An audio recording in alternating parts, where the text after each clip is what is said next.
Hi everyone, and thank you very much for attending our first virtual meetup.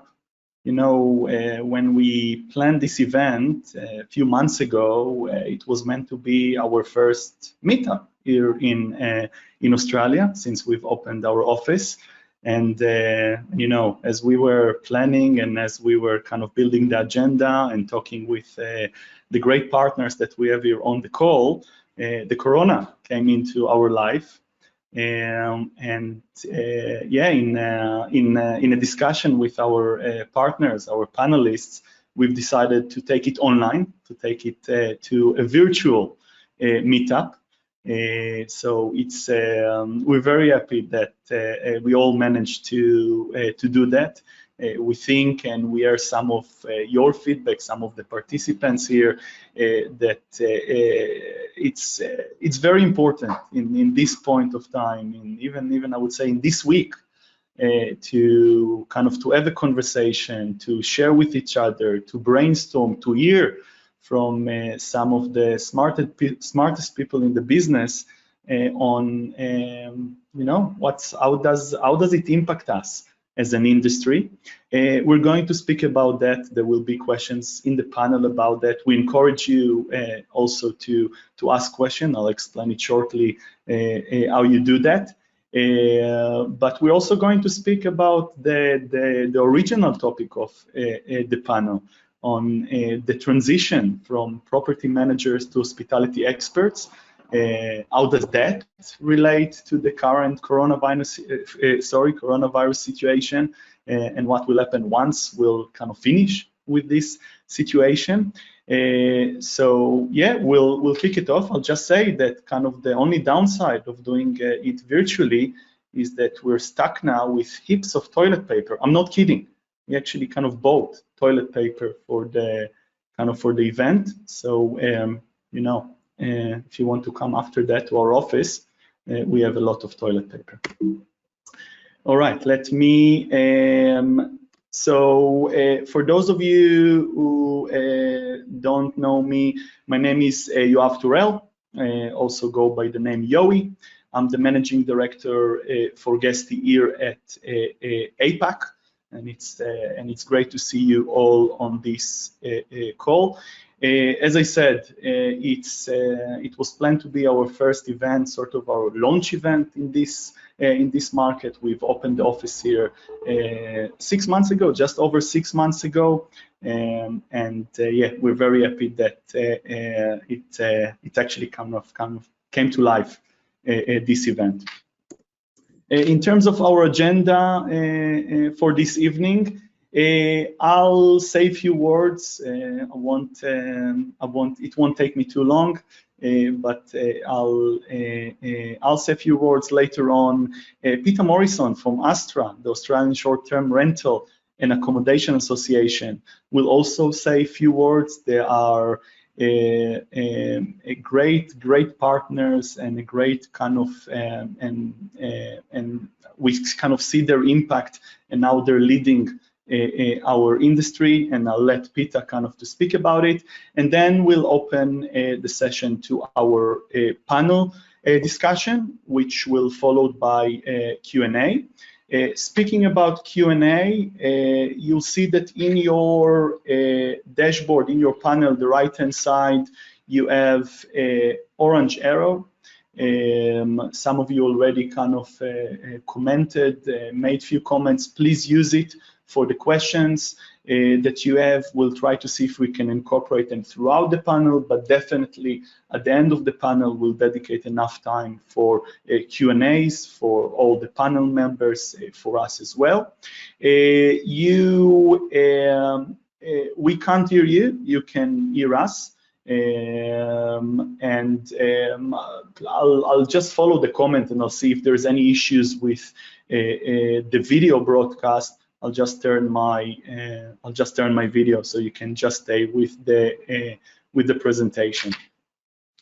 So to start our evening, first of all I want to say a big shout out to our partners that are here with us. I mentioned ASTRA. We have also KozyGuru, one of our longtime clients here in Australia, and I think that also you represent very well the type of caliber and experience and professionalism in among the property management companies here. We have also our partners and friends from ShareCover Insurance, and you will meet Mitch, the general manager, very, very soon. And last but not least, our great partners from HomeAway, represented by Toby. I probably don't think that anybody needs kind of for me to introduce Toby, but he will introduce himself later on, one of the veterans here in our industry. I must say that from each one of the partners, we learn a lot on a daily basis, so it's great to have you all in the panel, and we'll get to you very shortly. So look, Guesty, for those of you, I think that kind of most of you kind of know us. I see among kind of the attendees lots of our existing clients, so hello to you as well, lots of our marketplace partners, so also kind of thank you very much for joining us. We are focusing now on much more at Guesty than just simplify the workflow. I think kind of we became from offering property management companies everything that basically they need to get their head above the water. How timely and crucial it is in these days, and we expand in every regards, and you can see the different kind of pain points or challenges that we're trying to address with our clients. We see ourselves as an end-to-end solution that aim to simplifying basically your to-do list. All right, the property manager to-do list to allow you to run it kind of properly and smoothly, that you can really focus on your growth.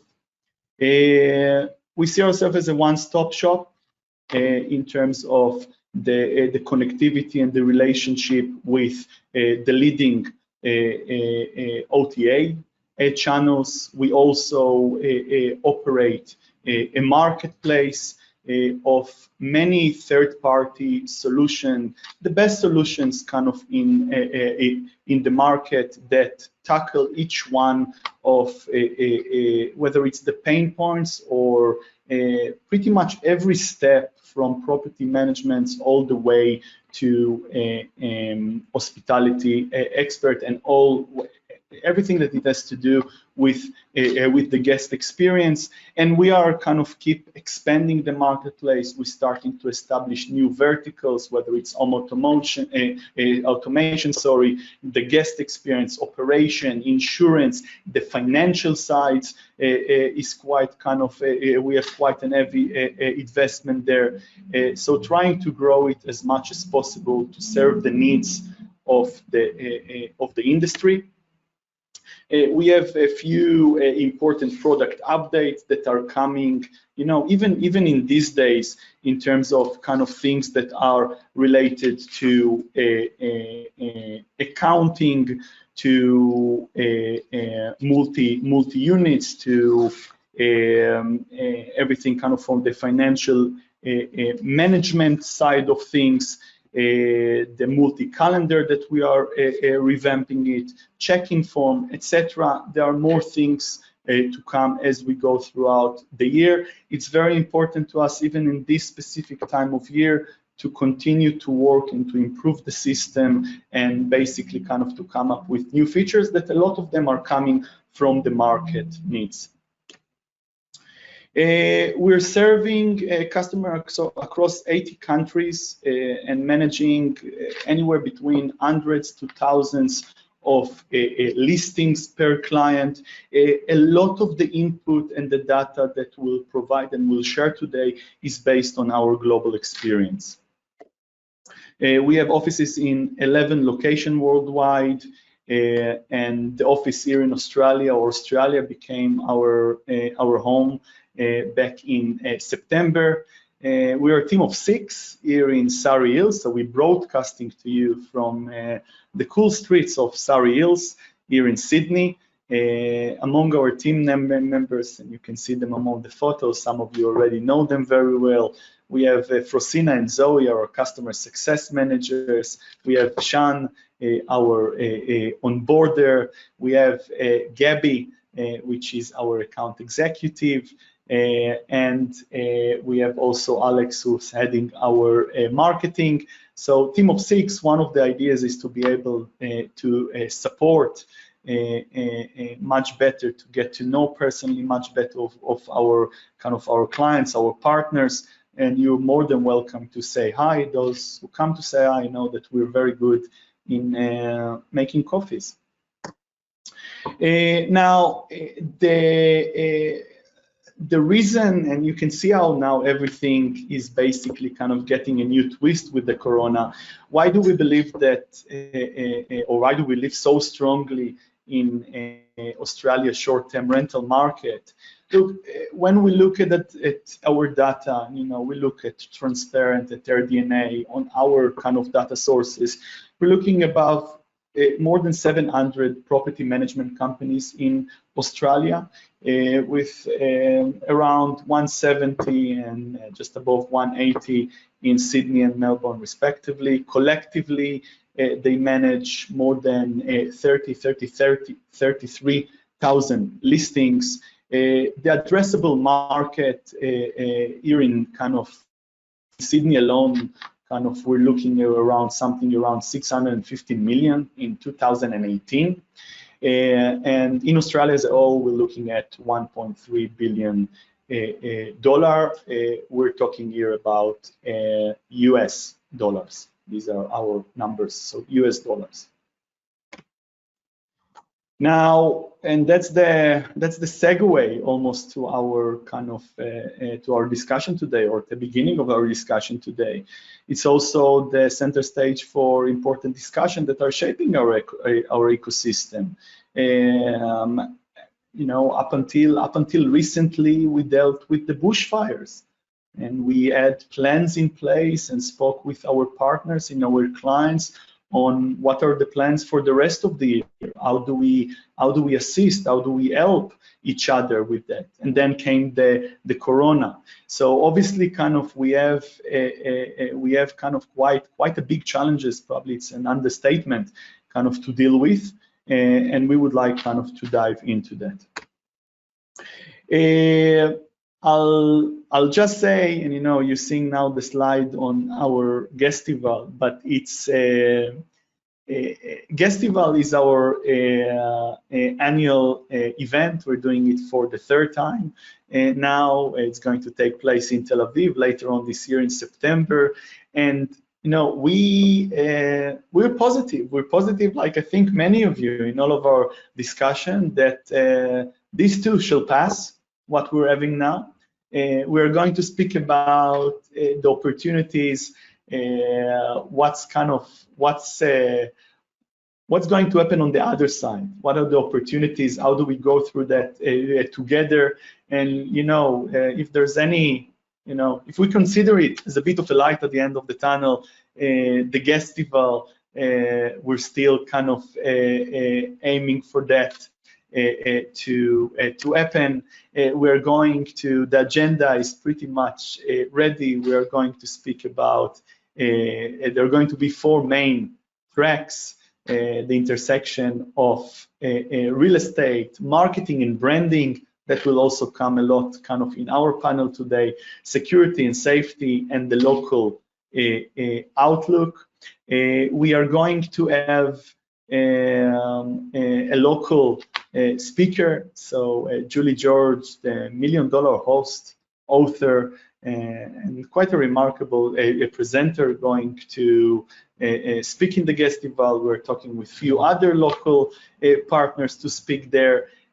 But yes, we're still, we're very positive, and we want to see it happen, and we hope to see some of you guys there as well. But we will wait for that.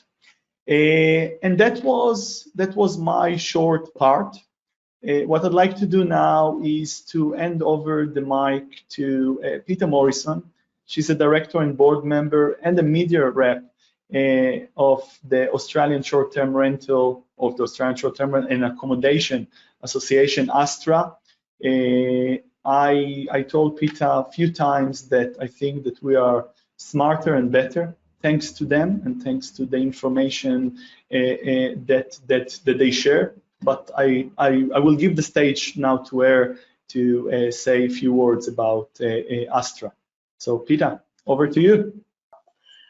Welcome to a chat with ASTRA, everyone. ASTRA's really busy at the moment. We've got so much going on, as have many other people in our industry. We're all in torrid times and we're experiencing a triple whammy in this country, although someone told me today it was actually a quadruple whammy because I wasn't counting the floods. Anyway, as Yui said, my name's Peter Morrison. I've been on the board for about 2 years. I love, and I'm absolutely a property passionate. I love everything about the property industry. I have holiday rentals myself. We have investments and we do small developments. And I bought my first house when I was 16, so I've been around for quite a long time. Anyway, back to ASTRA. Personally, and I'm not going to go into Corona to a great degree, there's other people who would rather talk about it than me, and I'm a little bit Corona'd out, to be honest, and I'm now calling it CV rather than anything else, just to have a little bit of a break. In my personal experience, my bookings have tanked, as I'm sure lots of other people's have. I've just accepted a small wedding because it was being cancelled somewhere else, and the family that's coming from New Zealand is going to self-isolate at my property. So that's one of my experiences at the moment. Apart from that, bookings are gone with a capital G. I'll read you a paragraph sent to ASTRA this morning by one of our very talented, successful property management company owners. He has lived through the drought and the fires and the floods. So what he has said here is, which brings us to COVID-19. We started seeing guests booking again in February, and fresh bookings in March started at a record pace, 25% up on last March. As of last Thursday, this has slowed to a half pace as the COVID lack of confidence started. In addition to this, the incidence of people wishing to cancel their bookings has increased substantially. Two of the booking channels widely used are offering people unilateral free cancellation under their extenuating circumstances clause, which will cause issues. We have no control over this. However, we do worry about other businesses that are dependent on these channels for bookings, as they are crashing and burning right now. Our exposure is less than 15%, so we're better protected when it comes to forward bookings in the current market. As I said, that's an experience today that ASTRA went through. Now, I'm really here to talk about ASTRA, so I will leave what's going on in the world to other people, as I said. ASTRA, as Yui has said, is short for Australian Short-Term Rental Association. Who we are is a voluntary board of directors. We're all managers and owners. It was called HRIA until a year and a half ago. It was incorporated in 2007 and founded by Justin Butterworth, who I'm sure many of you know through the early days of Stays. He started Stays and he started HRIA with Trevor Atherton, who is a solicitor who was involved in the industry. The first job they did was develop a code of conduct for the industry, which was highly, well, I used to use it. I'm assuming lots of other people did in the early days. 3 to 4 years ago, the board changed to a truly independent board. Before that, it had members of the online travel sites and solicitors and a few other people who were not truly independent. So fortunately, it now is. We all are our own our own businesses. Excuse me, I've got asthma, I'm not sick, so just excuse me if my voice is a little cracky. So, as I said, we all own our own businesses.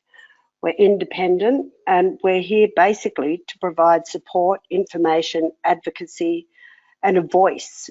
We need to have a voice for this industry in government discussions, in inquiries, in discussions, in papers that go out, and we attend all of them. We have members going to every single inquiry in Australia at the moment. We represent owners and managers. We establish standards. We campaign for recognition as a worth contributor to the Australian tourism market, and we help maintain safety standards. We hope that our members follow, and we know they do, follow everything that we do for them and are part of a growing industry in a very positive way. Basically, ASTRA's agenda is to ensure that we do have quality industry standards. We need to build confidence in our industry and our profession. It's a growing industry, as we all know, and it needs a lot of support. One of our things is that we really like to see responsible hosts who have clean, well-maintained style properties with comfortable beds, decent equipment, good working order, and on it goes. As we all know that there are hosts out there that have pretty average properties and they're not always clean. We also like to see the properties accurately advertised, both the location, the facilities and the space. I've had a personal experience where my sister-in-law booked a property over Christmas and New Year for $12,000 that actually didn't exist. And this is a really big thing for us, and it's one of the reasons we want registration, which I'll talk about a bit later. We also like to see that our properties are safe, and by that I mean they're compliant with pool fences, balcony heights, smoke detectors, electrics and everything else is checked in the property that can affect the safety of guests. That's a really important thing to us as well. The other thing that we're working on is insurance at the moment for guests and workers as well. Once again, I have a terrible story about this. I have a friend who had a carer looking after her mother, and it ended up, she didn't have insurance, and it ended up costing her hundreds of thousands of dollars. And all our properties need to be covered as well. And I'm pleased to see we've got someone here who can tell us a little more about that today. Now, the industry in Australia, as we know, it's growing rapidly. And there's a complex matrix of issues that go along with this. And once again, I'll go into those a little bit later as well. The short-term rental industry now accounts for over 20% of tourism accommodation, which I think is pretty massive. I'd like to know how much it's grown in the last 5 years, actually. I don't have those figures, but I'd like to know. There are 155,000 plus properties in Australia, half owned by small business, mum and dad operators, small business, and half owned by property managers. Now, what ASTRA is involved in at the moment, it's lots really, particularly at the moment. I've been talking to journalists and media and writing press releases for 5 days, which is why I can't talk. We're involved with the representation in lots of advisory committees. We've been heavily involved with both the WA and New South inquiry recently. The board members have worked on all the discussion papers. We're now recognised as a key industry stakeholder, and I believe mostly this is due to the fact that we're independent, we're not aligned with anyone, and we're really there for our members. We do meetings with government bodies, OTAs and other industry stakeholders. One of our biggest things is we have a complaint system. Although we represent owners and managers, we get a lot of guests complaining and really wanting us to do something because there's problem in their neighbourhood, there's noise, obscene behaviour, safety issues, etc. This week we had one which I'm never quite sure what to do about it. We do send them a very nice letter and make some suggestions, but I just happened to be talking to someone in one of the OTAs about other things this week, so I did mention it. It's a property with 4 bedrooms, and one of the bedrooms has, oh, I've just had a mental blank. I think it's 9 queen-size beds in one bedroom alone, and the neighbours are just up in arms about it. So although we do try and support neighbours that have problems, we're really there for our members who own or manage properties. We assist owners, managers with any issues they have, any questions they have.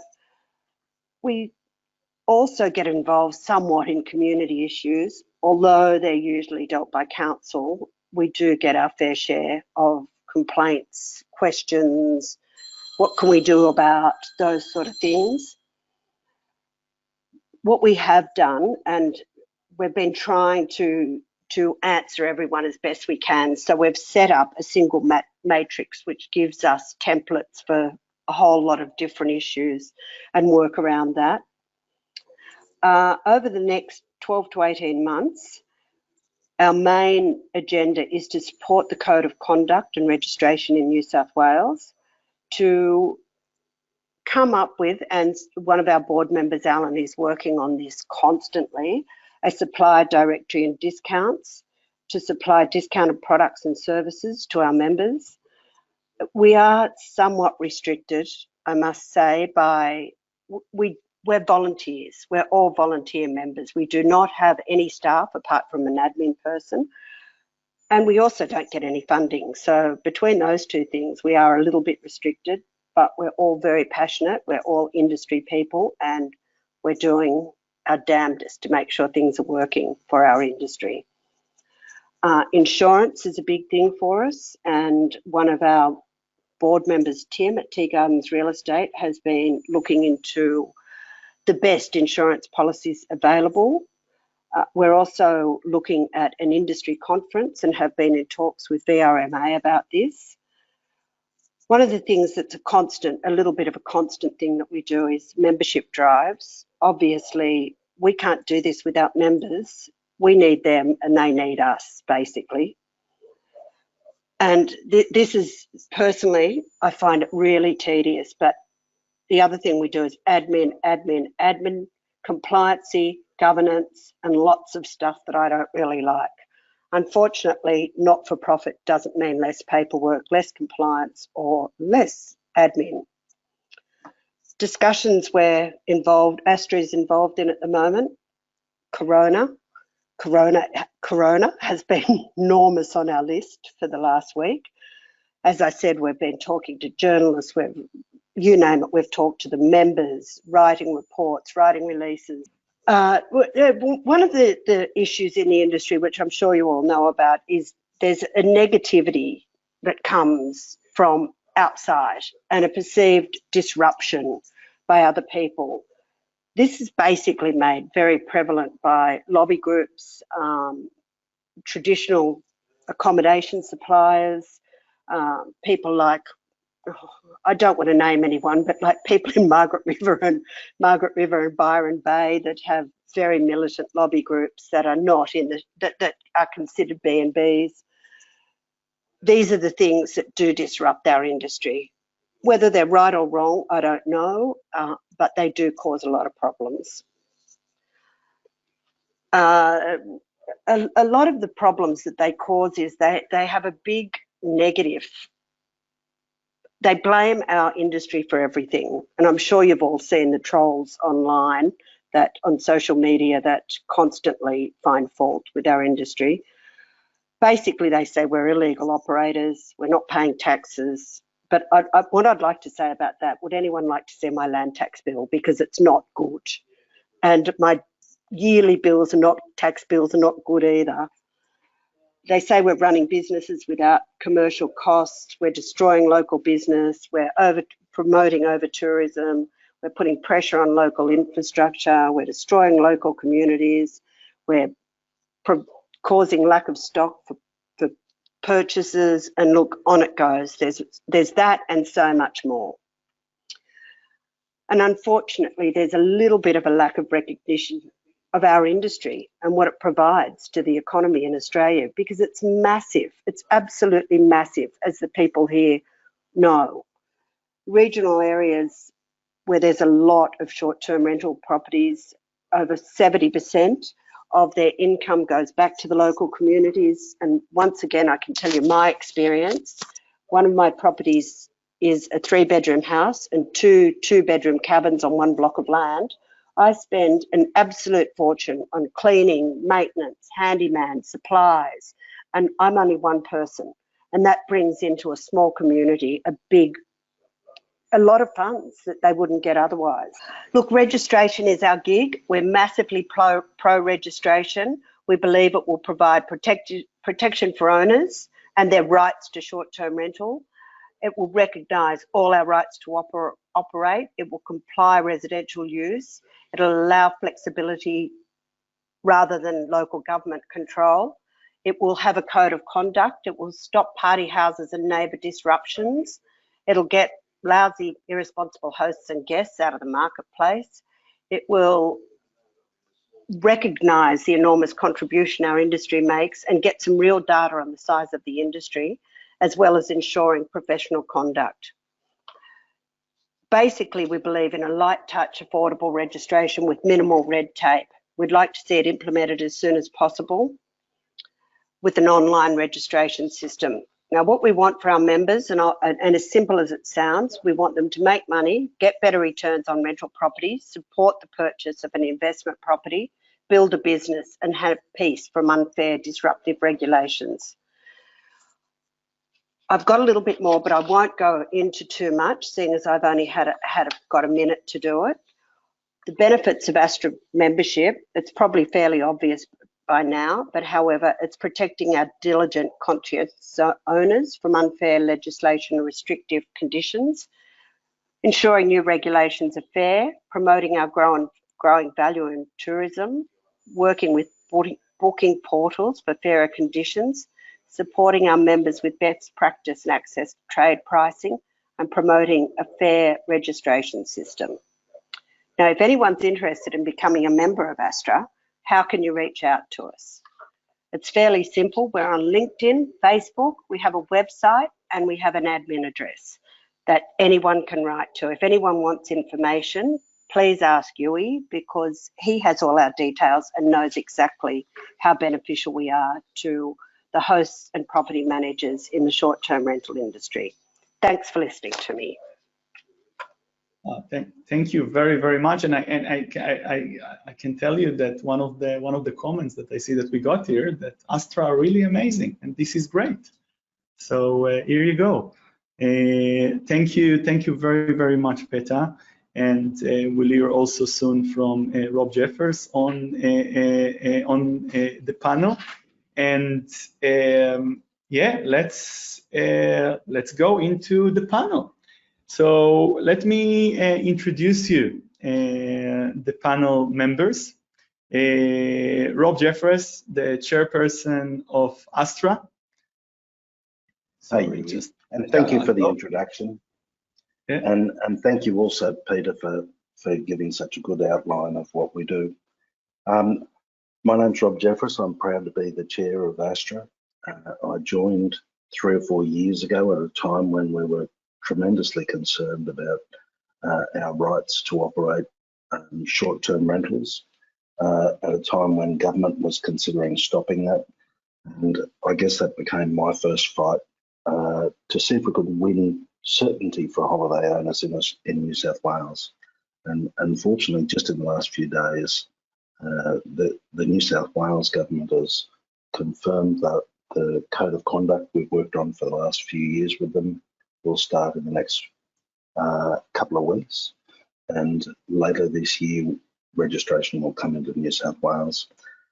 Apart from being chair of ASTRA, my own companies manage around 600 holiday rentals in 3 or 4 destinations. We're also involved in technology. We see that as a core part of our business, and we operate HomeAway. That's probably enough about me. That you've got some brilliant other panel members, and I'll pass over to them. Thank you very much. Thank you, Rob. It's a pleasure to have you here. and Joseph Long, the founder and CEO of KozyGuru. Hey, Joseph. Hi, Yusuf. How are you? Very good, very good. Yeah. Hi, everyone. My name is Joseph Long, founder of KozyGuru. I founded this company since 2016. I managed the first property, and we started in Sydney, Melbourne, Brisbane, and across the major city, and also managing properties in Canada and UK right now. So, like Guesty asking me, like, how did the bushfire impact and also the coronavirus impact to us? So yes, the bushfire impacted us a lot in Q4 in 2019. It was supposed to be the peak season in Australia for the tourism season. Unfortunately, the bushfire affected many people a lot, and there's a health issue and also safety hazard. So it curbed people's travel intention and motivation. So people from other states not trying not to go to those affected cities, especially in Sydney and Melbourne. And my personal experience, like I have been in Sydney for 15 years, and the worst air quality I ever experienced. Feel very sorry to the society, the animals, and also the local residents who suffered in this impact. So, and also the corona impact right now. Yes, I think the fact is even worse. So from what the social media is saying, from what the government is saying, and the new confirmed cases increasing every day. And our Prime Minister just banned it for non-residents from entering Australia, and also Tasmania just introduced 14 days quarantine for all non-essential travelers from mainland Australia. And I believe like this virus is going to impact everyone, like majority of the business owner, like us, or the property management company, and also like the local small business like restaurant and everyone in the board. So employee will be affected and the business might be forced to close down. Many people might lose their job as well. But all we know, the worst time will go and traveler will come back. So people sitting in this room are the partner for the short-term rental, so of short-term rental business. And we believe we'll go through this all together. I'll move to Mitchell Sweeney, the General Manager of ShareCover Insurance. Hey Mitch, how are you? Good, you have. Thanks very much for the intro. Peter, thanks very much for your talk earlier on. That was really interesting, and it's really exciting to see an organisation like ASTRA start to lead the way and be a voice for the short-term rentals in Australia. So from a ShareCover point of view, we kicked ShareCover off about 4 years ago. We're primarily looking to provide an answer for the gap in insurance that was confronting a lot of hosts when they were starting off their short stay rentals. Since then, we've moved from kind of paper night insurance as our primary insurance product to now onto our full-time products that cover people who are renting out their property on a full-time basis. We also do a lot of insurance across other segments of the shared economy. So ShareCover basically we look to position ourselves where there's a marketplace, where there's a private asset that's available for commercial consumption. Typically, there's a gap in traditional insurance for coverage there. So ShareCover, we look to align ourselves with that marketplace and create a bespoke policy that helps those people on either end of the marketplace spectrum. So yeah, looking forward to having a chat tonight about short stay accommodation. Certainly an interesting time. Yeah, looking forward to it. Thanks for having me. Thank you very much, Mitch. Thank you. And as I said, last but not least, Toby Scons, Partner Success at HomeAway. Yeah, do you actually need to introduce yourself, Toby? I still do. I think you're Right. you're talking me up way too much there, Yoav. But thank you anyway, and thank you, Peter, and thanks to all the Guesty team for setting this up and pushing through despite these difficult circumstances. And thanks for everyone for jumping on the webinar as well. Really appreciate your time. So yeah, my name's Toby. I'm part of the Partner Success team at HomeAway. Basically, what we do, we're the account management division. And so our main focus is really on helping our owners and property managers that work with us to improve their listing quality, understand the platform and how to use it, make the most of the tools. And we also do a lot of reporting and data analysis to provide recommendations on how to improve and make the system more efficient for them and just generate more bookings. And of course, we bring on new listings onto the site as well. Thank you very much. So look, let's start with our session. As I said, and you can see it kind of on the screen, the main topic was stepping it up a notch, the transition from run-of-the-mill property manager to hospitality expert, and we'll get to that. We obviously start to see, and I think over the past week it accelerated. We start to see the impact of the coronavirus, the CV, as now we call it, according to or thanks to Peter. And we start to see obviously kind of the less international traveling coming in. We see increase in reservation cancellation, so we definitely start to see it kind of ramping up. We have lots of chats with our clients on partner on that. Now, while we're going through it and very much impacted by it, before that we had the bushfires and the drought that Peter also mentioned. I wanted kind of to open it kind of as an open question to all of you in the panel, and starting with Europe, is speaking about kind of the bushfires. How did you, from your personal perspective as well as obviously from us perspective, experience the impact? How did it impact your members, and what did you do? What are you doing about it? Thanks, Yoav. Well, the bushfires for us, my own operations came in November last year, so we predated probably the rest of the industry by a couple of months. There were massive bushfires on the Central Coast, and interestingly enough, the key concern was that we couldn't even have people come into the office. Their homes were in danger. They couldn't drive on the local roads, and we literally had half staff. And when I talk about staff, we've got about 70 people on the mid coast. It changed our world overnight. It was only probably after that that we got beyond talking about the issues with staff management and really started to address the issue of the bushfires.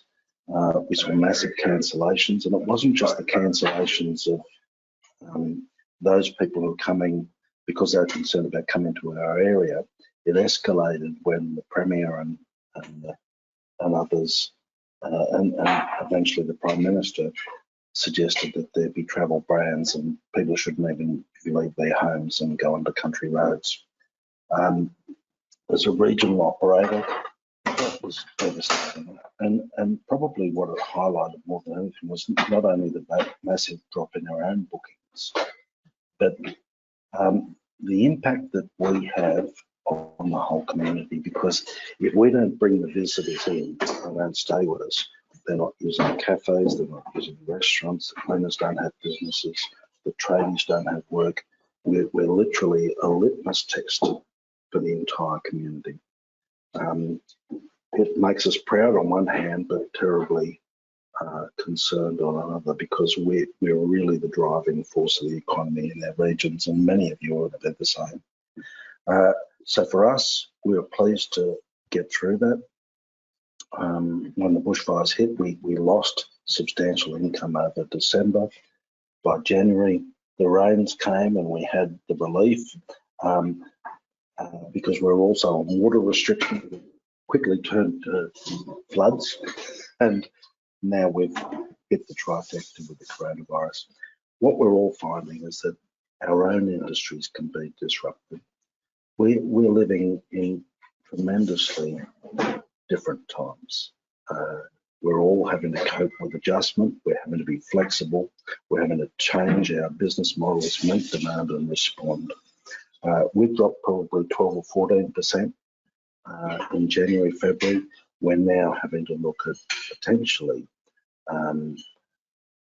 measures which might cut staff back to 4 days a week. At the same time, we're investing in marketing programs to try and drive the efficiencies or the appeal of coming and living in a distance environment on holiday with us. So certainly, you have vastly different times. The bushfires impacted us tremendously. We're coping with that. We're responding. We're learning as we go. Even today, our main focus is on sending messages out to landlords and to guests to give them confidence in what we're doing as an industry, to show them that we're ahead of the trend in terms of cleanliness, that they can be assured of and have confidence that the properties that they're going to come and stay in will be clean, safe, and give them the certainty that they want. I hope that's enough. Thank you very much, Rob. Toby, how did you see it at your end, from your clients? Yeah, similar to Rob. We obviously were hit quite hard, and it's sort of a three-pronged approach from us in terms of the impact on travellers, our partners, owners and property managers that work with us, and then also our business as well. So obviously the stays and HomeAway businesses in Australia, it's very heavily domestic, and so all of the bushfires around the country really hit us pretty hard. And so it's really devastating to see it all happen. The travellers losing a lot of money, not being able to go on holidays, in a lot of cases being evacuated mid-holiday. And then for our partners, some of them have lost homes, certainly a lot of them were damaged. And then the loss of income associated with not being able to rent those properties and the cost of repairing them. So yeah, obviously hit us really hard down through the south coast of New South Wales as well. It's one of the main areas that generates a lot of revenue for our business, and of course at peak time. So put a really big dent in that. But looking back on it, we thought that the bushfires were bad, but obviously coronavirus is something else. Yes, yeah, and we'll get into it shortly. Mitch, did you have any kind of did you deal with that? Yeah, certainly. So because one of our products that we offer is paper night insurance, so you can literally take out a policy that will cover you for a booking over a weekend, and that product for us is historically something that really peaks during those school holiday periods. So we rely on that summer school holiday period to help with our revenue. And we saw those kind of paper night policies really disappear around those fire affected areas. From a kind of organizational point of view, we were doing a lot of phone calls, a lot of cancellations. We had people calling us asking advice. We're doing a lot of referrals through the RFS or into their local council, where people were obviously directing homeowners and also guests on what to do in terms of access to roads and whatnot. But yeah, it was quite a busy time, and then the claims came after that. So for a lot of the policies, we don't actually cover loss of rent due to bushfires unless it's actually impacted your property. So if somebody cancelled because a road was closed, that's something that we didn't cover, but we made the decision to help those people out in claims where they didn't have cover, but we made the decision for that month of January to help people out and provide cover and provide some type of payment to help them with those guest bookings. So yeah, we were flat out, and we've only just seen kind of those claims and those affected properties start to tail off come in March, but obviously Corona has impacted. Yes. So yeah, it was an interesting time. It's kind of we were kind of in the middle of or starting kind of to execute our plans on how can we assist with that, and then came the Corona, which is when we wrote the question for this panel a few weeks ago, we took a quote from Tourism Australia Managing Director Philippa Harrison that said that she warned back then that the coronavirus impact will be by far greater than the bushfire damage. That was a few weeks before. I think that now we can say that this is the reality. And I just wanted kind of to ask about it. And things are changing pretty much on a daily, if not hourly basis. But we are all exposed to so much data, so much analysis, so much breaking news, let alone the WhatsApp groups and the social media with all of the updates and what's happening. Is it as bad as it's read and sound in the media, from what you hear, each one from his own kind of angle, Rob? Definitely, it is. Even if you remove the media hype, the reality is Australia and the globe faces a massive change where we're all going to have to live through this. For 6 months, we're replanning and forecasting now. We're expecting to at least halve our revenues over the next 6 months.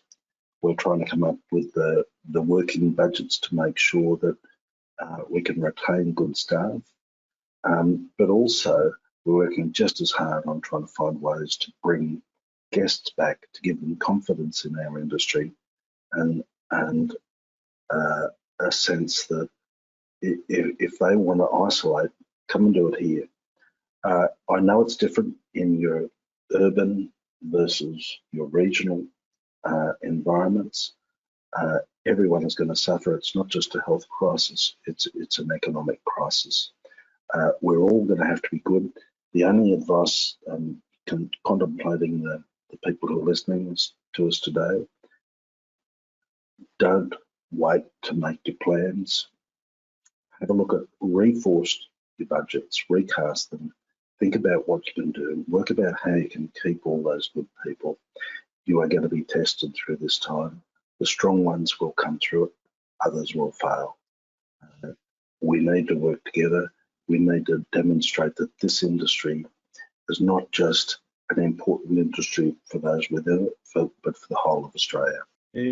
Joseph, how do you experience it now?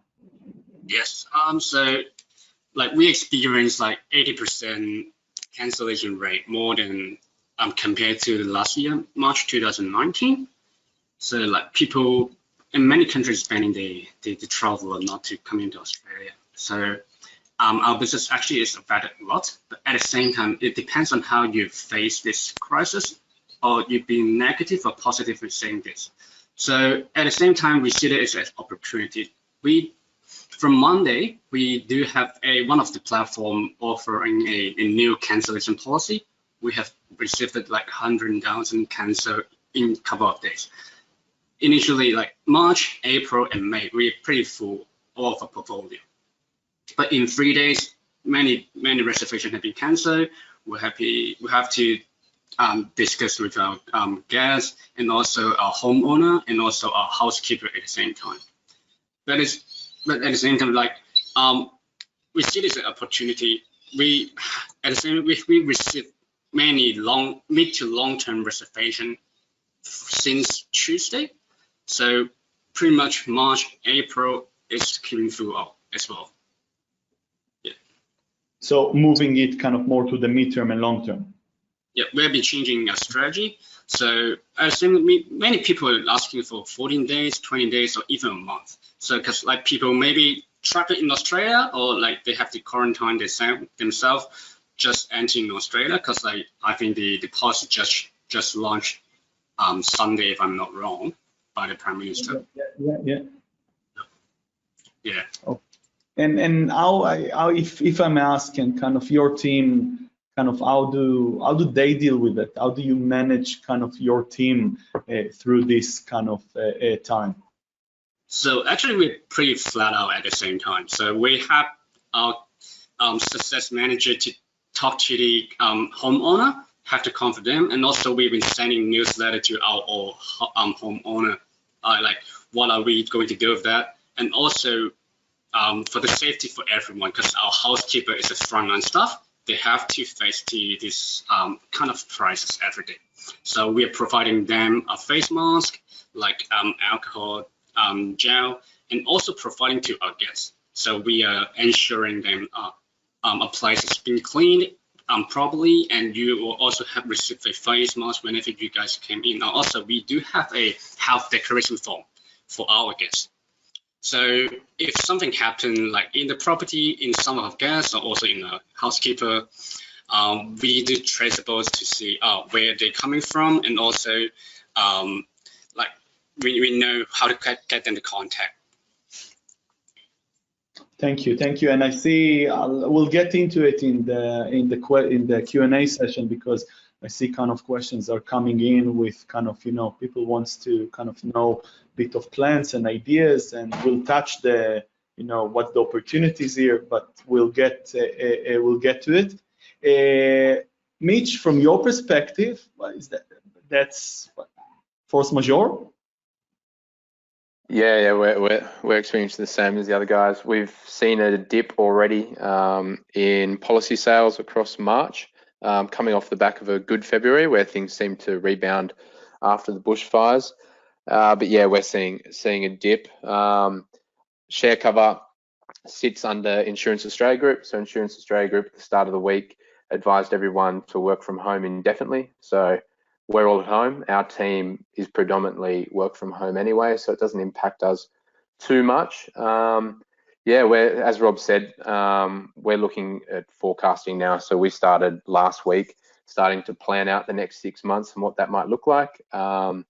We luckily are in the privileged position of being able to be across different segments of the shared economy. So obviously we have rideshare, we have a few other products. So we're relying on that to prop us up during this coronavirus period for short stay accommodation. I think the interesting thing with coronavirus is nobody really knows the expected time frame of it going away. So I wonder, I pose this question to the group, do short stay homeowners or hosts, do they start to consider, or do I move away from short stay accommodation and now put my property into the more traditional long-term lease market? So it'd be interesting to get views on that and how property managers do deal with maybe their clients moving into that more traditional space where real estate agents traditionally owned that space. So question posed. I wonder if coronavirus will change people's appetite for short stay accommodation from a hosting point of view. Toby, do you see it kind of starting to happen? Yeah, absolutely. I think in my time, I've always seen properties sort of come and go, particularly in areas where it has boomed, and then all of a sudden you see a bit of a saturation of just too many holiday rentals in one area, and then all of the bookings get, I guess, distributed across a larger number of properties, and then the people see that dream that they had of making more money or having a better lifestyle, being able to use that property. It doesn't really eventuate because they're not getting the bookings that they thought they would, and so they go back to a permanent rental. But I think in a lot of cases now, owners and property managers in a lot of cases just won't have a choice. They'll have to. It'll be really unfortunate. And like Mitch said, I think the scary thing is we're probably just at the beginning of this. We don't know how long it's going to go on for. I am very relieved to be able to say that we're not one of the platforms that has gone out and allowed travellers to cancel their bookings and then just give a full refund. We see that as being almost a final nail in the coffin for the industry, because obviously straight away all of these owners and property managers that rely on these bookings, a lot of them would be out of business. And also, like Rob mentioned before as well, it's not just the owners and property managers, it's all of the people in the local towns that rely on holiday rentals, cleaners, tradies, local cafes and restaurants, the service station, the bottle shop, the bakery, all those sorts of things. So we're really trying to support the industry as a whole. What we're trying to do is encourage people to, rather than forcing cancellation, forcing refunds, we're encouraging people to refund where they can and where I think it's fair. For example, for international travellers that just can't get into the country, but in most cases holding credit for people to be able to rebook, because we will bounce back, we will come out of it. And hopefully we see a bit of a boom when that does happen. But for now, what we're focused on is supporting our partners primarily, but also trying to do our best to support travellers as well, and hope that they will come back and book with us again in the future. So a few little things that we've got happening at the moment. For example, our customer service team are flooded with inquiries and people needing help trying to cancel bookings, and owners and property managers seeking help on that front as well. we've got my team is jumping in and taking those sort of cases to try and relieve the pressure and get through as many as we can, so that people aren't waiting for extended periods of time. And then, of course, all of the other divisions across the business, whether it's marketing, product, technology, everyone's dropped what they were working on, or the various projects, and everyone's focused on making sure that we can make improvements to the system, communicate as effectively as possible, so that we can really get through this. Thank you. And it's I got a quote from Winston Churchill that said that never waste a good crisis. I then saw it that Obama has a similar quote, and I think that Trump also used something like that. So lots are quoting the same thing, but kind of speaking about kind of creating, even before kind of thinking about kind of opportunities, but just kind of doing how we can make the most of this kind of situation that we're at. Easter, do you think that kind of will, I don't know, this week, next week, we'll see people are getting used to the situation that we are understanding? Do we expect to see kind of, do you think, kind of staycation, domestic travel go up? Or, I don't know, is that now also kind of gone for the near future? Whoever kind of wants kind of to pick it up. Rob, maybe. Thanks for that. Look, Easter's our first challenge. What we're doing is we're dealing with we now don't have any international guests. So those companies that have been relying on international guests to fill their homes, you're going to write that off from now.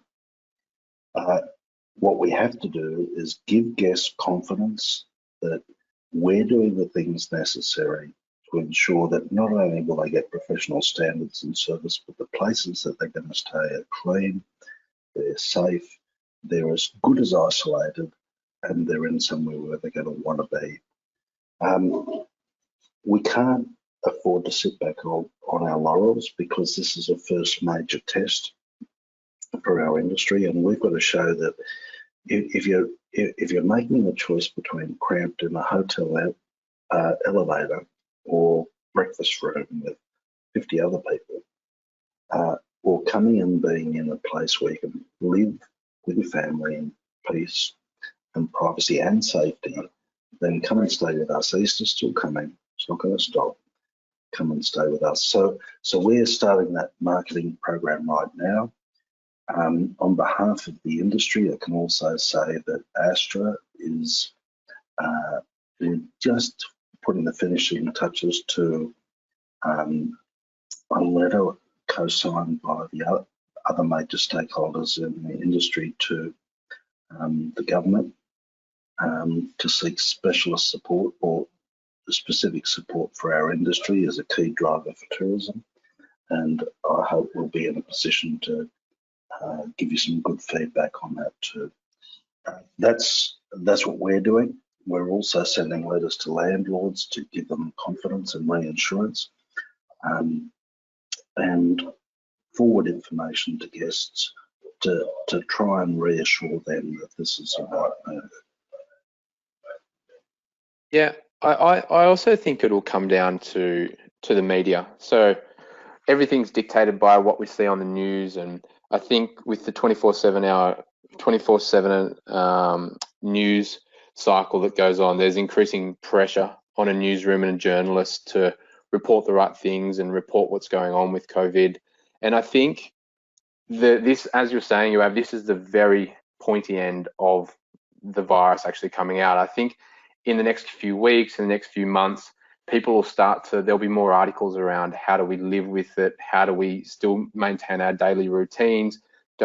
Yes, you've self-isolated yourself, but here are some mechanisms on how you can actually continue to live your daily life with being very aware of not spreading it or not contracting the disease. So I think Easter might be a little bit too close to the bomb kind of dropping, but I think as the weeks and months go on, I think the newsroom, and I think it'll be dictated by the government, will start to really put the pressure on the journalists and put the pressure on the conversation being, hey, we're in the midst of this, but this is how you can still live your life. And I think that's when people start to come back and start to travel a little bit more. Yes, completely agree with Rob. The international travel, not so much, but domestically, I think can certainly be the thing that maybe keeps the industry on life support while it goes through. But I agree with what Toby was saying. After this, there's going to be some amazing travel deals coming out. So I think the flood of tourists coming back to the shores will be quite large. So it just depends for how long this lasts for. Thank you, Mitch, for that, and Rob. You know, in who knows, in how long we'll go through that, and we'll be behind of that, and then we'll get back to our, you know, we miss our day-to-day challenges. I want to speak about now, I want us to speak about now on growth and scalability, all right, which kind of that's in a normal day, that's what's kind of we found kind of that what interests our partners, our clients, our industry. I'll start with a question to you, Joseph. So KozyGuru is now over 100 properties, quite a large player. You're still kind of growing. Based on your experience, what is the biggest challenge that property management companies face when they're growing the business? Yeah, thanks, Joseph. So I would say like everything is difficult at the beginning, but like scale up is even more difficult. So what is the biggest challenge when I'm starting this company and like scale up? I would say will be like selecting your right tools, how you scale up. So I have been, to be honest, I have been interviewing more than 30 property management software on the market. So, and end up I picked Guesty for the PMS that I'm using. So basically like how to streamline all the communication and internal ones, and also to the guests with all the online rental platform, changing the pricing, automation, everything like Guesty have been providing to me to help me to scale up from since 2016 to now, and like from one property to multi-city to multi-region as well. Mitch, from your perspective, what do property management companies need to consider when they expand? Yeah, so I guess from not being a property management company, I can't talk exactly to experience, but we've been scaling ShareCover for 4 years, so I've been living and breathing how to scale a company for that amount of time. I guess we work a lot. We work with a lot of property management agencies, and we see them across the differing kind of stages that they're at. We talk with people who are still doing it on Excel and through email and writing it down on pieces of paper, to people who are running fully fledged digital businesses that capitalize on experience being king. But I think, well, obviously not to, because it is a Guesty webinar here, I think the most important thing is to have a solid management system. Like, to me, and from when we start to look at partnering with property management companies, we want to know that those people actually do have a system behind them that can support their scale. And I guess when they first, sorry that I'm stopping you. It's not kind of, forget the Guesty webinar. It's really from your perspective. Oh, no, I would say that regardless of being a Guesty webinar or not, I think it's really important to have a solid platform sitting behind your business. So okay, the Guesty being able to offer that is a fantastic plus for anyone in the Australian market. I think people start off with property management companies being quite personal, hands-on, when they're only managing 1 or 2 or 3. I think regardless of being at a under 5 property company or 100 property company, you've got to maintain that the whole way through. So every one of your hosts thinks that they are the only host on your portfolio. And that also comes with maintaining the service providers, the cleaners, the gardeners, the handyman. You've got to maintain that those people, you can rely on those people for when you scale, they can also scale and provide that high level of service. And obviously, you want your host to feel like they're protected and they're safe. So aligning with a reputable insurer in the market is also something that I'd highly recommend. Okay, thank you for that. Rob, I kind of think that kind of you have obviously kind of lots of experience. What are the top pain points that property managers face? Being a bit of a dinosaur, I've had experience in every aspect of it, from owning them to starting them up and to everything, just about everything in between. The pain points depend on where you are as a business. So if you're a new business starting up, you know, the real things that are the most important is making sure that you keep the energy up, that your partners are all in one space, that you maintain the energy and that you're driving forward, and that your business plan is flexible enough to keep going and get you to the next stage. And of course, cash flow. And even within that, making sure that the people who went into business with are still going to be there in 6 months, because things change when you're starting up. If you're in the second stage of your evolution, I guess it's a little bit different, because then you're looking for to appoint the people who are going to make the difference for you and represent you in the market. Hopefully make you proud of the service that they're providing, and demonstrating the quality of the principles you've set up for your business. If those things are right, you'll survive through that. You're still going to be facing cash flow problems. Every small business faces cash flow problems, and even if you're brilliant, you're going to be facing those right now, and you're going to be coming into them because your incomes are going to halve over the next 6 months. So to those medium-sized businesses, recast your budgets, make the decisions now, be ready for it. If you're a larger business, the world is changing, not only because of coronavirus, because the nature of our industry has changed. We've gone from literally a cottage industry representing little holiday properties to a point where we're now emerging as a full-blown sector of the accommodation industry in Australia. We're now taking around 20% of the total aggregate accommodation. That's pushed us up into the space that's occupied and controlled by the big hotels, and that's why we're facing so many regulatory problems today. I guess the challenges that we're going to face there, if you're in one of those larger businesses, is how are you going to protect your brand and so forth against a new wave of competition. That competition will range from a saturated market empowered by local owner managers managing their own properties, which has trebled in the last 5 years, to massive overseas companies, with public company or share market funds looking to buy rent rolls. We're going to see tremendous change as we evolve.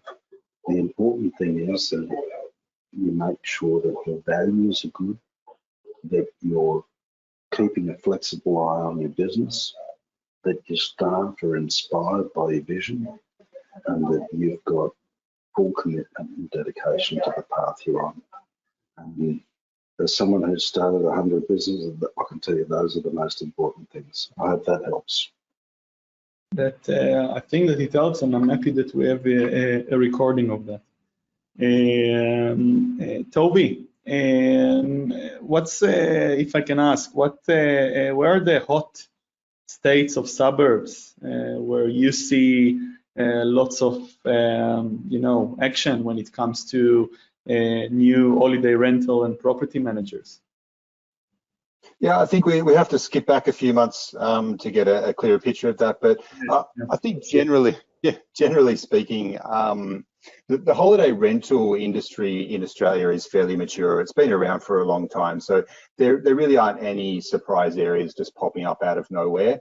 But certainly what I've seen, I mentioned before, I have seen certain areas that seem to boom a little bit, and then a lot of people jump on the bandwagon and start moving properties from permanent rentals to short-term rentals, and then it dilutes the bookings, and then the ones that aren't committed to it drop back off, and so it goes in waves. But in saying that, you know, we have seen certain areas around the country that have grown over the last couple of years. Tasmania, for example, is a good one where it's picked up quite a lot. Southwest Western Australia around the Margaret River region, that's certainly grown quite heavily. And for us, areas like south coast of New South Wales, all the way, you know, from Kiama all the way down the coast, that's, you know, constantly growing for us as well. And it's those regions that are our bread and butter. It's the places that are anywhere up and down the coast or in regional areas that are not too far from major urban centres, and obviously anywhere that there is a limited supply of traditional accommodation of hotels and motels. So that's where the growth areas are for us. And then for the way that we work with our partners on that front is, you know, for the people that property managers that are looking to expand, we can work with them and provide data that we're seeing through our system to help them to make informed decisions about where they should be looking. Thanks for that. And yeah, and you know, it's as you said, it's you know, almost every single question that you know, that we prepare and asking, it can be kind of in some stage kind of on hold for now or skip it for now. But you know, I think that kind of those, you know, probably those kind of hot places will remain or will stay that way. It will be interesting kind of to see if that period of time, you know, also for kind of for us, for our operation here, how we can leverage this time kind of to, you know, to think and to plan and to do things better, that when we kind of on the other side, we kind of, you know, we leverage that that experience. I have a few more questions before we'll open it up to the audience to ask. I want to speak a bit about the guest experience. Trivago CEO said, I think in an interview last November, the end of last year, he said that travelers want to stay in short-term rentals, but looking for the predictability of a hotel. I thought that that's a very nice line that pretty much kind of, I think that's probably the crux of what we're trying to do here. And Joseph, the question is now, the first question is to you. How do you deliver that predictability of a hotel in terms of your guests' experience? That's a good question. So, like, I've been seeing a article on Google, like saying whenever the guest staying in a short-term rental property or versus a hotel, the guest never able to name the host, but people always able to name the hotel they're staying. So what we are delivering right now is we have been making sure that our guests know that the property is hosted by KozyGuru. So they know that we're trying our best to deliver a brand and also deliver quality work to make sure that they know what we'll be expecting in the place and how we're going to deliver the quality to them. So what we're doing, like 24/7 online and also offline support to the guests, because like in a hotel, it'll be more similar. It will be particularly in the same building, but like in the B&B style property, people can't deny that travelers are looking for B&B style more to hotel right now in the short-term industry. But unfortunately, because like short-term rental is more like a mass market practice right now, so the consistency of the quality of furniture, like the cleanliness, and also the check-in, check-out, or communication between guests is pretty hard to have a standard. So what we are trying to do is to have a standard procedure throughout the whole company and making sure all the guests, they will know what they expected to get and deliver quality furniture, amenities, and also a clean place whenever they check in. So it's more like home away from home. So they know our brand, They know what are they going to expect to receive whenever they check in the place, and because also we operating in different cities and also different countries right now. So whenever people travel from Sydney or also to the interstate to Melbourne or Brisbane, Gold Coast, or even to Vancouver or like to UK, when they book the place, are they saying it's hosted by KozyGuru, they will be knowing what sort of service or the quality of the property they will be receiving.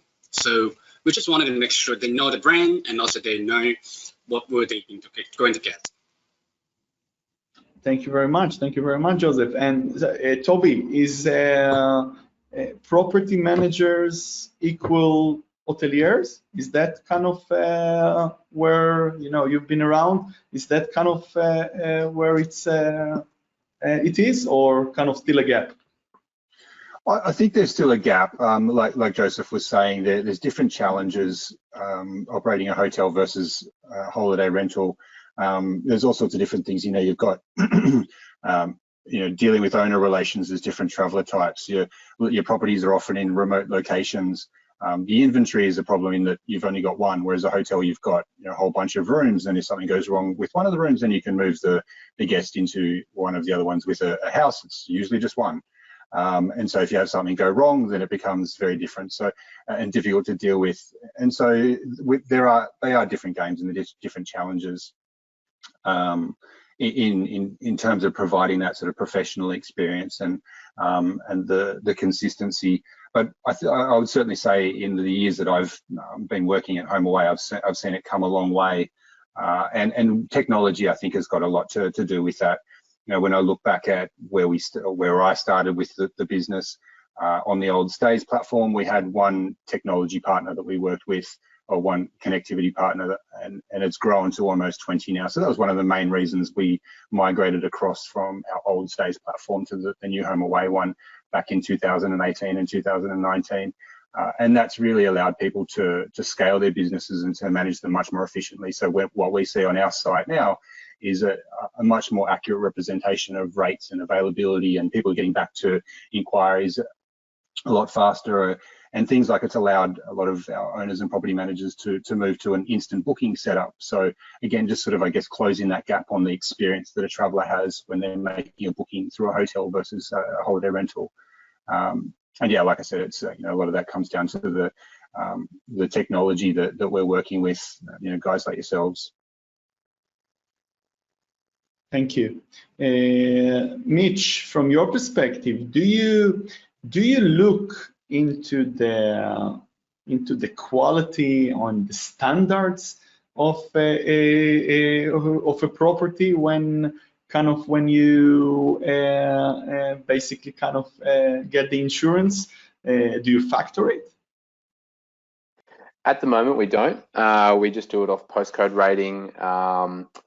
But eventually we want to get to a point where we can pull in that data from the platforms, that we can reward a good host who selects good guests, who does all the risk mitigation procedures, who has a very safe property. We'd like to be able to reward the host with reduced insurance premium off the back of good behavior.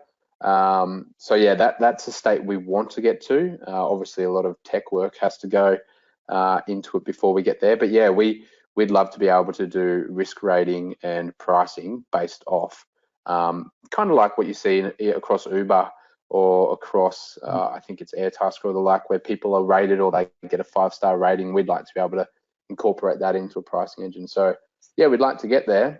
We'd also like to do that from guests as well. You can't always tell who you're having in your property. For example, a couple of weeks ago, we had our first meth lab in one of our host properties. So first time user on Airbnb, this person booked a house.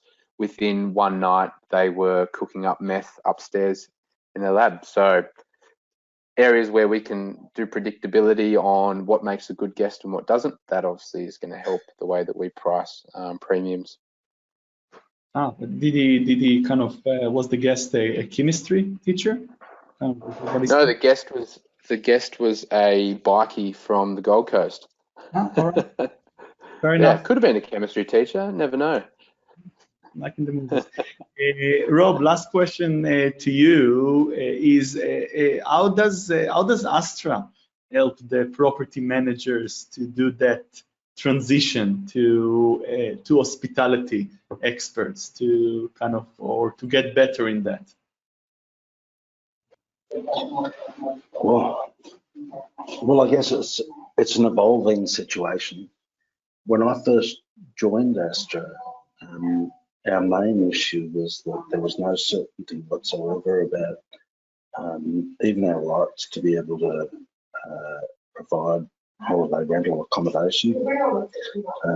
There was a massive disruption about the growth of the industry, and also because the quality operators in our industry were being undermined by hosts that were completely irresponsible in running party houses, by guests that had no consideration for their members, and a system that provided no ability whatsoever to manage those the bad experiences that were creating a negative experience, and that really undermined probably the best interests of 99% of the operators who are doing a great job. As we look ahead, ASTRA's job has changed from representing those to try and bring in standards that can assure that we're not only addressing those issues, but the most important thing for the evolution of our industry, if we want to go from being a cottage industry to a true full-blown accommodation sector, we need to give guests certainty that what we're delivering is a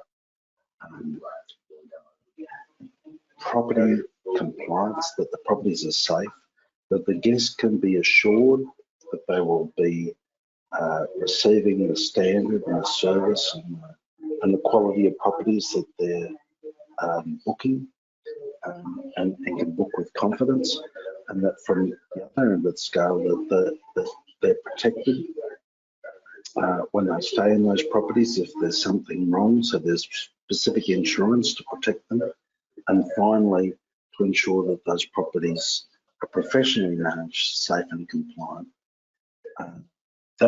So I guess our sort of our mission is changing as we evolve. Right now we're in a regulatory phase where even if people don't realise it, just like ASIO is a weird analogy, but there's someone has your back. You might be a property manager and you may not even know it, but we're putting massive, Peter, myself and 8 or 9 other directors on a voluntary basis are putting tremendous amount of effort into representing your interest with government and regulators to assure that not only your property rights are protected, but that we bring in the standards that will allow you to participate in a growing professional industry. In New South Wales, it hasn't been publicly released yet, so with some sort of sense of confidence, I can tell you members that in the last couple of days, the New South Wales government has committed to the code of conduct that myself and several others have been working on for the last 18 months. We've been working on government panels there. That'll be released in April. Later this year, the registration system will come into New South Wales.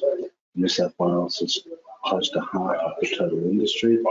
That will assure the standards that we're looking to create, that soft properties are safe, compliant, and professionally managed. The people who represent them respect our industry code and provide a professional service. So I guess the next step beyond that, in terms of ASTRA's role, with the with your members, and I understand that there's going to be startups, there's going to be newer businesses that are in the middle stage, and there's going to be somewhat more mature businesses amongst our audience here, but the next stage for us is to start supporting the industry with industry events and conferences that will allow us to educate and inform people who work within the industry, to recognise the best, the people who are breaking the standards and creating new ones with awards, and educating the next level of incoming people who are going to take our jobs in the future. So I guess the only way I can answer that is that our challenges are evolving with every year, but we're working our tails off to do our best for you. Good, thank you very much, Rob. We're actually kind of I just noticed the time. Let's go now quickly kind of to the Q&As. We have a few good questions. Maybe that's a question for Peter, if you want kind of to join and take it, because it's a question about ASTRA. So Peter or Rob. One question here is, was ASTRA able to help coordinate relief for member who lost home that had upcoming bookings? That's kind of talking about the bushfires. Rob's probably the best one to talk about that, because he's had a house burnt down by guests. Rob, go for it. Thanks, Peter. That's like a bloody hospital pass. Look, we're all suffering through this. I can tell you that you've got to look very closely at your insurance policy to see what sort of cover you have as a business, and on behalf of your owners, and the kind of policy that you have or that you've put in place for your landlords. And there are people who are really taking every opportunity to represent their owners in that regard, and I think they've been, aggressive, but also very successful in that. For others of us, and I include myself, it's really hard to step up and try and find a way to make claims when you don't know how. And so I'm really pleased that we've got another panel member here in Michael, who represents insurers.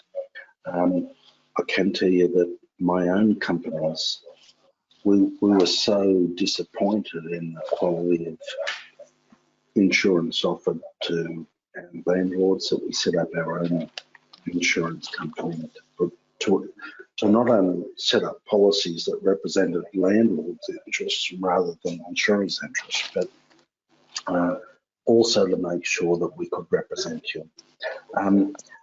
All I can say is go back to the policies, have a look at those, and speak to the person who's representing those policies and find out how best you can be represented. Okay, thank you.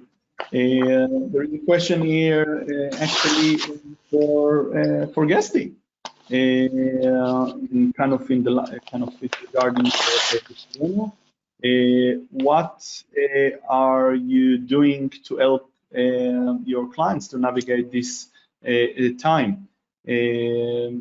Look, it's a very good kind of question, and that's something that we're pretty much practicing and learning on a daily basis.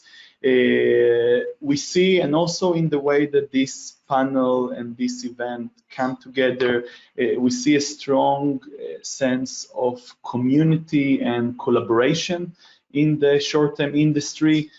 We see kind of, we can say from our clients' perspective that, lots of them know each other, they're speaking with each other, they're trying together to kind of to understand what to do. And we're trying kind of to take also kind of part in that, kind of listen, see where we can help our client, each one individually, as well as what we can do in terms of sharing information, best practices, trends that we see that starts to emerge. Like others, we also kind of published and publishing related and relevant content for the property managers to assist them to deal better.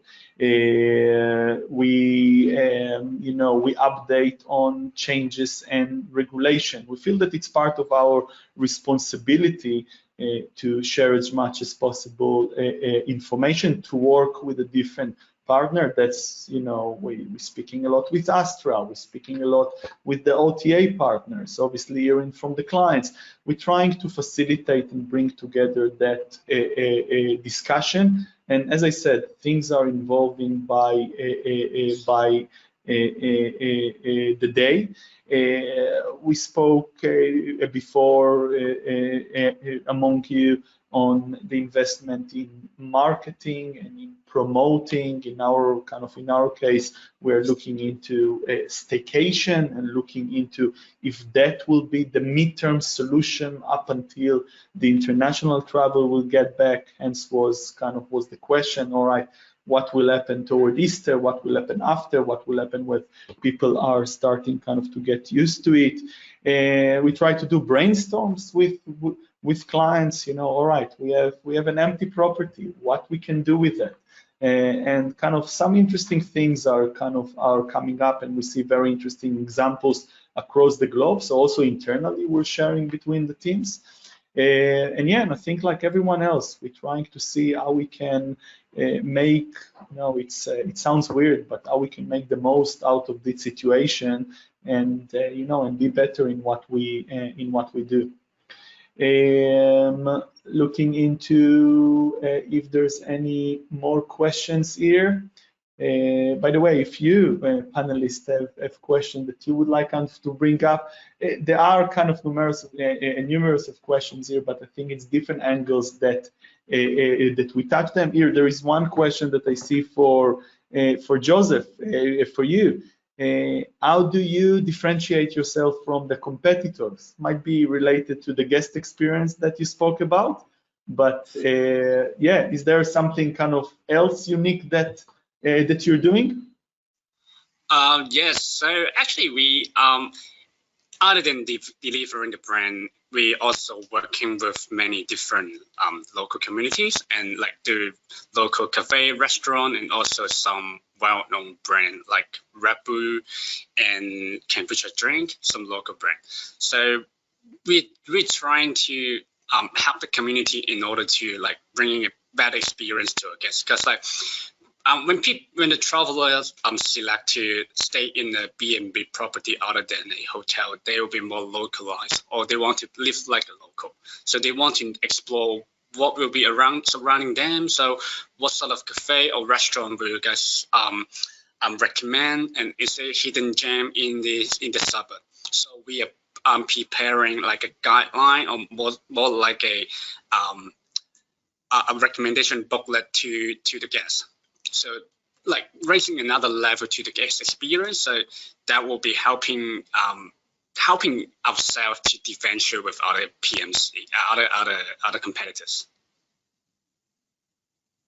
Thank you. And last thing to say across the panel.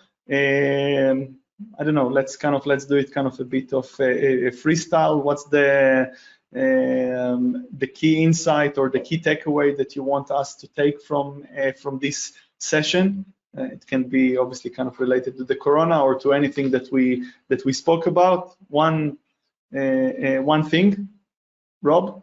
Oh, where do you start? Look, if we move away from the immediate issues, our industry is now emerging from literally a cottage industry into a full-blown accommodation sector. In the process, we've raised our heads.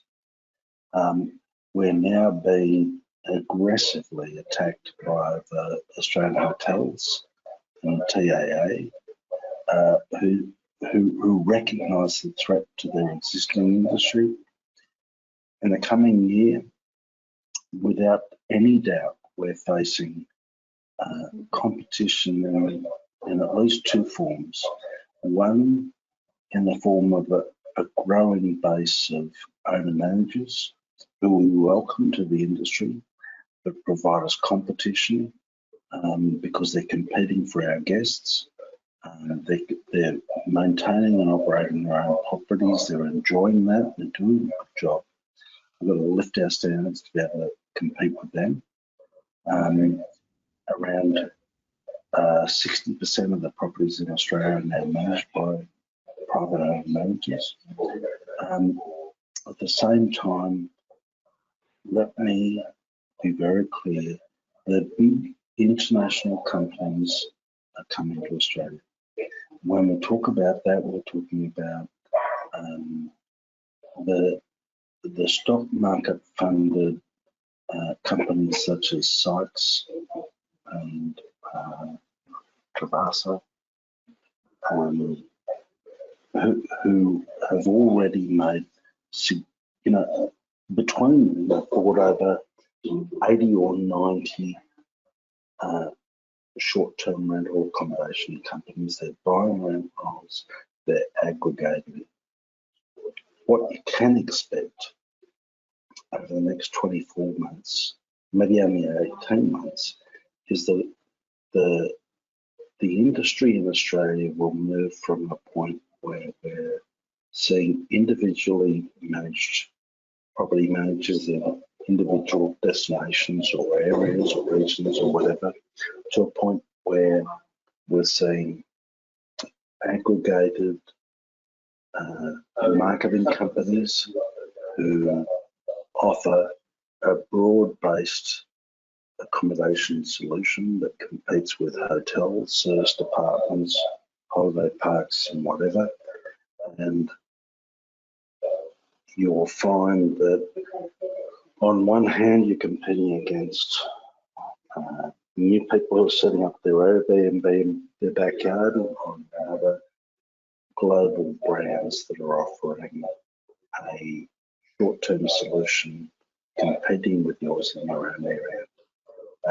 These are the challenges we face beyond the coronavirus, but there are also the opportunities. And I guess my hope more than any other is that through this, we will see the emergence of a truly Australian-owned national brand. I'm very pleased to have the opportunity to present my views here.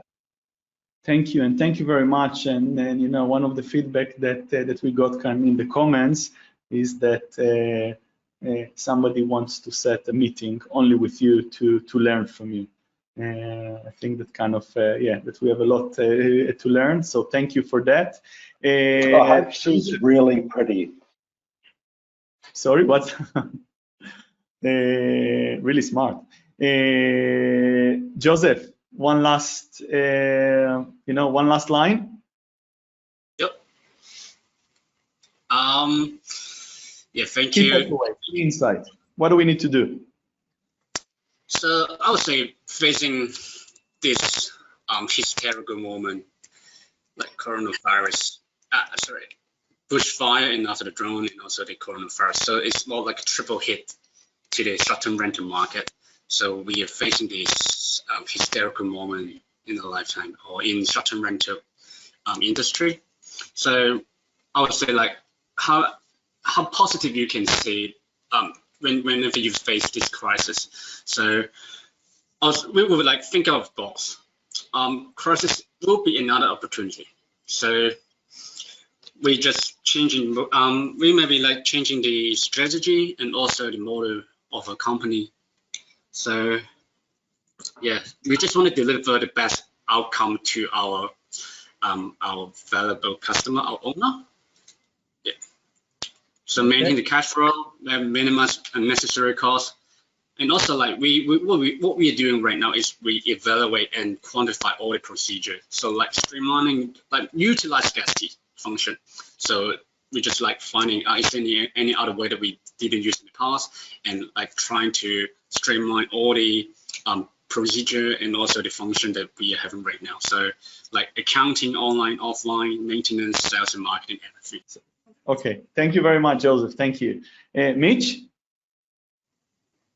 Yeah, for me, I think the key takeout is going back to what Rob was saying. I think with this downturn in bookings from coronavirus, and obviously if you have the luxury to be able to keep your business going whilst this downturn's happening, I think it's a time to look back in on your own business and see where your strengths are, where you differentiate in the market, and then try to plan on when people start coming back and people start traveling, how you can then maximize what you do well and start to differentiate yourself leading into the summer holiday period this year. So I definitely think it's about how do you plan right now, how do you get through it, but then how do you maximize on the time that you have right now to plan the future? How do you come out the other end with something that's more compelling for both hosts and guests? Thank you, Mitch. Toby, the last one? Yeah, I tend to agree with everyone else. You know, that it's hard to go past the coronavirus at the moment, and the importance of how we deal with this as an industry. So everyone that's on the webinar and everyone that's on the panel, you know, I'd just love to see everyone sort of take a consistent approach to this. And I think there's some important things that we need to be doing, whether it's, you know, locking everything down now so that we can shorten the impact, because I don't want to see this still going on in 6 months' time. And so we all need to have a consistent approach to it, and hopefully, you know, be able to move on. And, you know, let's hope that we can still deliver a lot of bookings for Easter, and that's not a complete write-off, because you know, I think the way things going, it's a bit sort of all over the place. People are doing different things with different opinions to it, and that's of course aside from this whole you know, idea of trying to flatten the curve and putting pressure on the hospital systems and getting to the point like they have in Italy, where they're having to make decisions about who lives and who dies. So, you know, I really hope that we can sort of band together and you know, attack this quickly and then just be able to move on from it and get back to, you know, running what is a really incredible industry. Thank you very much, and I think that that's very appropriate, kind of to be the last lines of our session. This session is recorded. We'll finalize it, and once it's ready, we'll share it, so you can hear and take also all the insights. I'd like to thank each one of you, our panelist member. Thank you very much for your time and for your brains. We highly appreciate it. Rob and Peter from ASTRA, Joseph, KozyGuru, Mitch from ShareCover, and Toby from HomeAway. We were truly honored kind of to have you here on the panel with us. I would like to thank all of those kind of that attended, all of the audience, our clients, our marketplace partners. It's really kind of great to see you that you can join us, and we would really like to continue this type of discussions. So we want to make it happen. And thank you very much to our team, to our local team here, to Alex, our marketing manager, that kind of organized everything, and to the wonderful team here. It's not kind of, you know, it's not easy days, but they worked really hard kind of to make sure that this session is happening. So thank you very, very much. And good night to everyone. Thanks, Yoav. Thanks for your hard work. Thank you. Thanks, Yoav. Bye-bye. Thanks, Astra, and to all you guests. Thank you.